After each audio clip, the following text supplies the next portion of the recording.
नमस्कार। बीए प्रथम वर्ष विषय हमारा हिंदी का शिक्षण शास्त्र, जिसके अंतर्गत कि आज हम बात करेंगे कि हिंदी शिक्षक है वो मौखिक अभिव्यक्ति का शिक्षण किस प्रकार करवा सकता है। कहने का तात्पर्य यह है कि जो हिंदी शिक्षक द्वारा बालकों में मौखिक अभिव्यक्ति का विकास किस प्रकार किया जा सकता है, मतलब कि अपने शिक्षण के अंतर्गत किस प्रकार की गतिविधियों को अपनाएं जिससे कि बालकों का मौखिक अभिव्यक्ति का विकास हो सके। तो आइए उन जो मौखिक अभिव्यक्ति शिक्षण से संबंधित जो बिंदु उनकी चर्चा हम लोग यहाँ पर करते हैं। तो पहला है हिंदी अध्यापक छात्रों के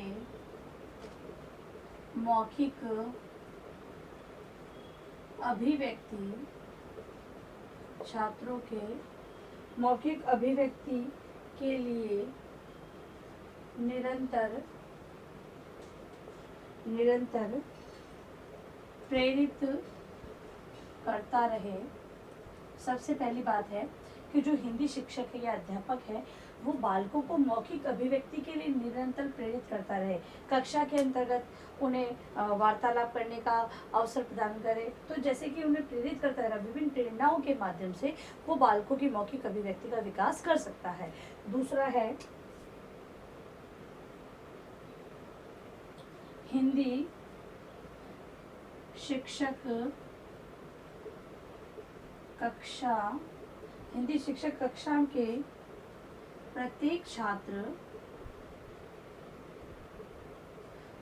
छात्र को बारी बारी बोलने का अवसर दे। दूसरा, कक्षा के अंतर्गत शिक्षक है वो विद्यार्थियों को बारी बारी मतलब एक एक करके बोलने का अवसर देगा, तब विद्यार्थियों के अंदर मौखिक अभिव्यक्ति का विकास हो सकता है। अगला है मौखिक अभिव्यक्ति के अवसर प्रदान करके। मौखिक अभिव्यक्ति के विभिन्न प्रकार के अवसर बालकों को प्रदान करते हुए एक शिक्षक उनमें मौखिक अभिव्यक्ति का विकास कर सकता है। अगला है प्रश्नों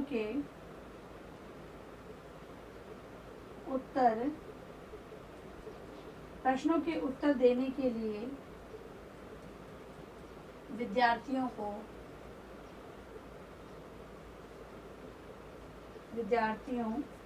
को प्रेरित करना। हिंदी शिक्षक है वो अपने शिक्षण के दौरान विद्यार्थियों से प्रश्न करे और विद्यार्थियों को प्रश्नों के उत्तर देने का वो प्रेरणा प्रदान कर सकता है। अगला है पठित वस्तु को अभिव्यक्त करने की प्रेरणा दे। जो पढ़ाई गई विषय वस्तु है उसे एक्सप्लेन करना है। जैसे कि कहानी पढ़ाई अध्यापक ने, अब कहानी पढ़ाने के बाद विद्यार्थियों से वो कहे कि इस कहानी को अपने शब्दों में बोल के बताओ, तो इससे भी मौखिक अभिव्यक्ति का विकास होता है। अगला है आदर्श प्रस्तुतिकरण। शिक्षक स्वयं पाठ को आदर्श रूप में आदर्श भाषण करे, जिससे कि बालकों के अंतर्गत भी इस अभिव्यक्ति का विकास हो कि अध्यापक किस प्रकार बोल रहा है, किस प्रकार विराम चिन्हों, लय, इति, गति सबको ध्यान में रखते हुए बोल रहा है, उसी के आधार पर विद्यार्थी भी बोलना सीखेंगे। तो आदर्श रूप में स्वयं आदर्श वाचन करके विद्यार्थियों को आदर्श प्रस्तुत कर सकता है अध्यापक। अगला है बाल सभा में विभिन्न प्रतियोगिताओं को आयोजित करके मौखिक अभिव्यक्ति से संबंधित विभिन्न प्रकार की गतिविधियां आयोजित करें और विद्यार्थियों को उनमें भाग लेने के लिए कहे। और ये गतिविधियां हैं वो बाल सभा, जो शनिवार को प्रत्येक शनिवार को बाल सभा होती है उसके अंतर्गत भी की जा सकती है। अगला है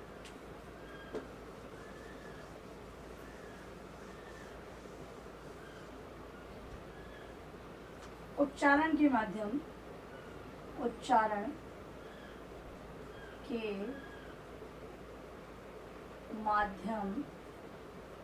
से त्रुटियों में सुधार, बालकों से उच्चारण करवाते हुए उनकी त्रुटियों में सुधार करवाते हुए भी मौखिक अभिव्यक्ति का विकास वो कर सकता है। फिर है उतार चढ़ाव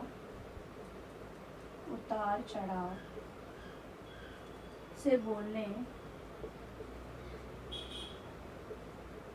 का प्रशिक्षण। अध्यापक है वो अपने शिक्षण के दौरान विभिन्न जो मौखिक रूप में अभिव्यक्त करने में विभिन्न प्रकार के उतार चढ़ावों का प्रशिक्षण प्रदान करते हुए बालकों के अंतर्गत मौखिक अभिव्यक्ति का विकास कर सकता है। तो ये शिक्षक द्वारा मौखिक अभिव्यक्ति का जो शिक्षण है या फिर ये कह सकते हैं विकास हेतु जो कार्य किए गए हैं उनकी चर्चा हम लोगों ने की है। अब हम एक लिखित अभिव्यक्ति के बारे में कुछ बातें जान लेते हैं। लिखित अभिव्यक्ति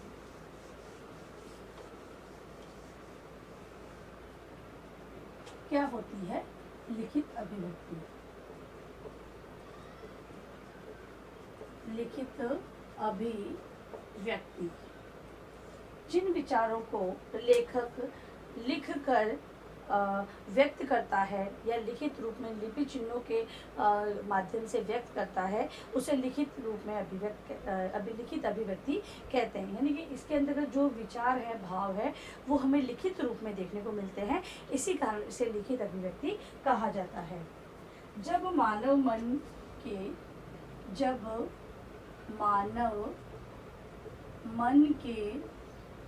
भावों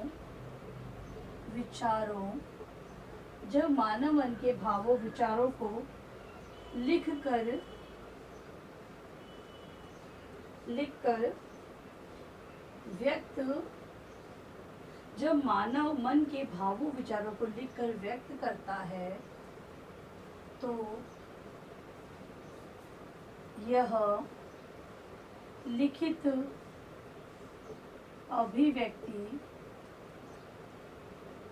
अभिव्यक्ति कहलाती है।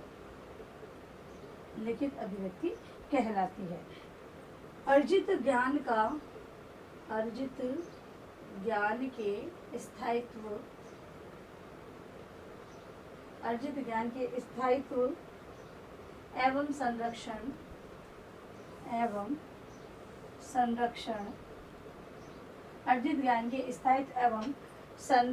की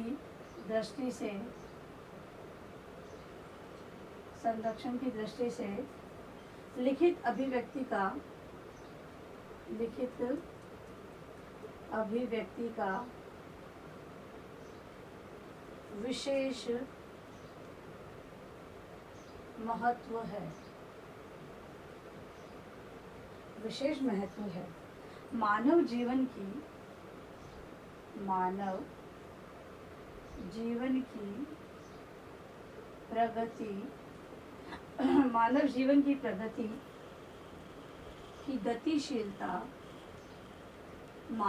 की प्रगति की गतिशीलता लिखित अभिव्यक्ति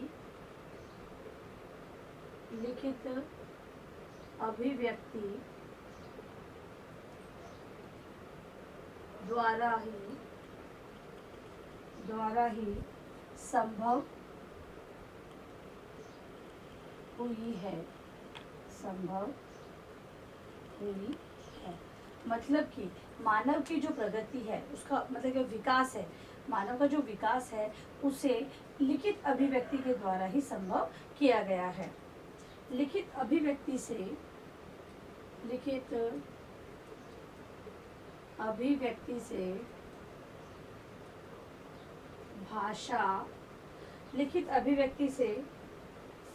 भाषा में सुसंबद्धता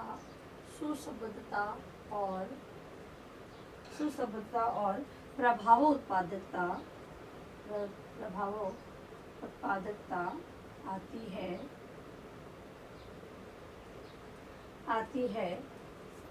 बालक की शैक्षिक प्रगति का मूल्यांकन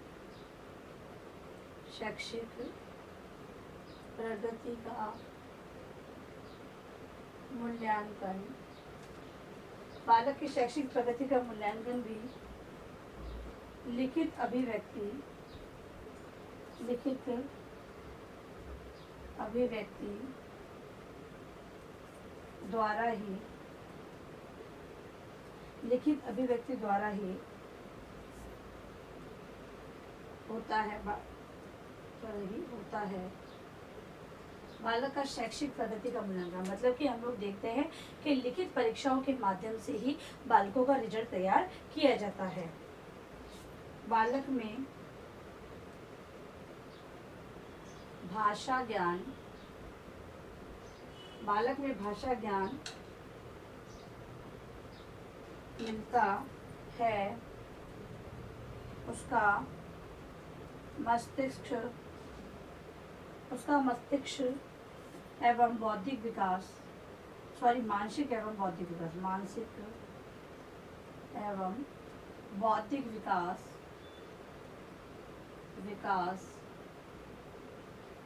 बौद्धिक विकास होता है। उसे ज्ञान मिलता है।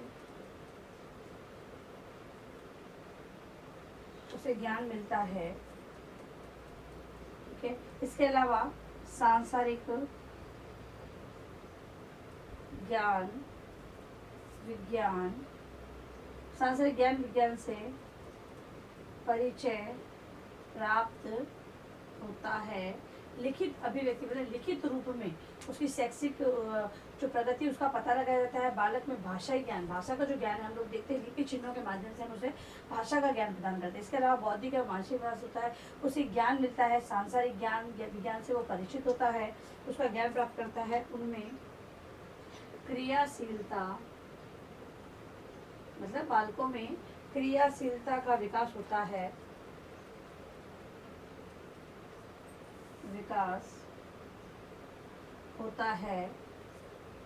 और उसके शब्द एवं साहित्य भंडार में वृद्धि होती है। इस प्रकार से जो लिखित रूप में हमें ज्ञान प्रदान करे वो लिखित अभिव्यक्ति कहलाती है, जिसके माध्यम से बालक की संपूर्ण शैक्षिक निष्पत्ति का पता लगाया जा सकता है। बालकों के अंदर मानसिक, शारीरिक एवं बौद्धिक विकास इससे संबंधित सांसारिक जो जिन चीज़ों से उसे अवगत होना है वो सारी जो रीति रिवाज वगैरह है, कुछ रीति रिवाज तो आज देखने को मिलते हैं लेकिन कुछ लुप्त हो चुके हैं, लेकिन लिखित रूप में वो रीति रिवाज आज भी हमारे पास है। तो उनकी सारी जानकारी है वो लिखित रूप में ही विद्यार्थी को मिलती है। इससे विद्यार्थी क्रियाशील रहता है। क्रियाशील मतलब कि उसके जो ये बालक के सर्वांगीण विकास की बात हम कह रहे हैं तो शारीरिक मतलब कि हाथों से वो लिखता है करता है। तो इससे क्या होता है कि जो उसकी जो शरीर है, ठीक है, वो क्रियाशील रहता है, क्रियाशील रहते हुए कार्य करता है। अध्यापक जब उन्हें किसी लिखित अभिव्यक्ति के लिए उन्हें विभिन्न प्रकार की गतिविधियाँ आयोजित करता है तो विद्यार्थियों का लिखित अभिव्यक्ति का वहाँ पर विकास होता है। तो इस प्रकार से लिखित अभिव्यक्ति उसके माध्यम से हम लोग इस प्रकार की जानकारी प्राप्त कर सकते हैं। अब लिखिए गृह कार्य प्रश्न आपका।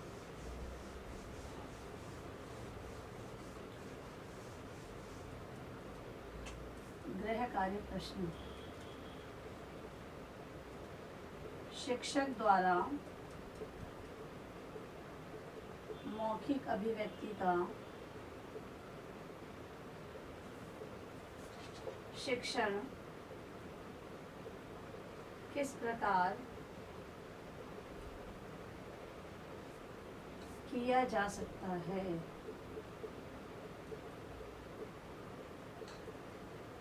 दूसरा, लिखित अभिव्यक्ति से क्या तात्पर्य है।